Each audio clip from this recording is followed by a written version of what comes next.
नमस्कार, मी प्रांजल. राष्ट्रभूमीमध्ये तुमचं मनपूर्वक स्वागत. मुंबईतील घाटकोपर येथील त्रिवेणी बिल्डिंगमध्ये 16 ऑगस्टच्या रात्री 12:41 एक धक्कादायक घटना घडली आहे. 60 वर्षाच्या धनलक्ष्मी गंजी यांनी आपली 35 वर्षाची सून सपना गंजी हिला जखमी अवस्थेत राजावाडी रुग्णालयात आणले.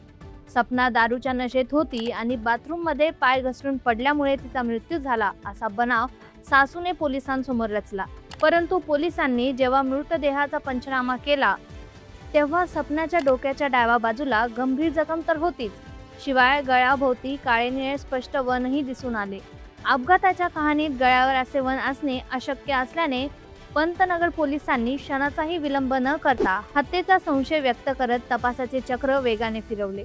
पोलिसांनी सासू धनलक्ष्मीची कडक चौकशी केली असता कौटुंबिक वादाचा काळोख समोर आला. दुबईहून अवघ्या महिनाभरापूर्वीच परतलेल्या सपनाने 2024 मध्ये सासरच्या मंडळी विरोधात नालासोपारा पोलिसात कौटुंबिक हिंसाचाराची तक्रार दाखल केली होती. यात जुन्या केसचा आणि रागाचा बदला घेण्यासाठी धनलक्ष्मीने आपल्या माजी मोलकरीला मंगलाबाई जाधवला तब्बल 3 लाख रुपयाची सुपारी दिली. 16 ऑगस्टच्या दुपारी सपना घरात एकटी असताना मंगलाबाईसह तिची मुलगी शिवानी, सुरेश आणि साजन जाधव घरात घुसले. त्यांनी आधी सपनाच्या डोक्यात काचेचा ग्लास मारला, डोळ्यात मिरची पूड टाकली आणि ओढणीने गळा आवळला. तरीही जीव जात नसल्याचे पाहून सुरेश आणि साजनाने गळ्यावर पाय देऊन तिची अत्यंत निर्गुण हत्या केली.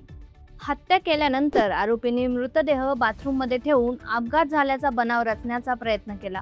इतकेच नव्हे तर सासूने सपनाच्या चारित्र्यावर शिंतोडे उडून पोलिसांची दिशाभूल करण्याचाही प्रयत्न केला. मात्र पंतनगर पोलिसांच्या सतर्कतेमुळे आणि फॉरेन्सिक पुराव्यामुळे सासूचा हा खोटा बनाव जास्त वेळ टिकू शकला नाही. पोलिसांनी तातडीने कारवाई करत सासू धनलक्ष्मीसह सुपारी घेणाऱ्या मोलकर्णीच्या कुटुंबातील 5ही आरोपींच्या मुसक्या आवळल्या. न्यायालयाने मोलकर्णीच्या कुटुंबाला 28 ऑगस्ट पर्यंत तर कटाची मुख्य सूत्रधार सासू धनलक्ष्मीला 24 ऑगस्ट पर्यंत पोलीस कोठडी सुनावली असून या भयानक हत्याकांडाचा पर्दाफाश झाला आहे. या घटनेबद्दल तुम्हाला काय वाटतं कमेंट करून नक्की सांगा. या व्हिडिओला लाईक करा, शेअर करा आणि अशाच अपडेटसाठी आमच्या चॅनलला सबस्क्राईब करायला विसरू नका.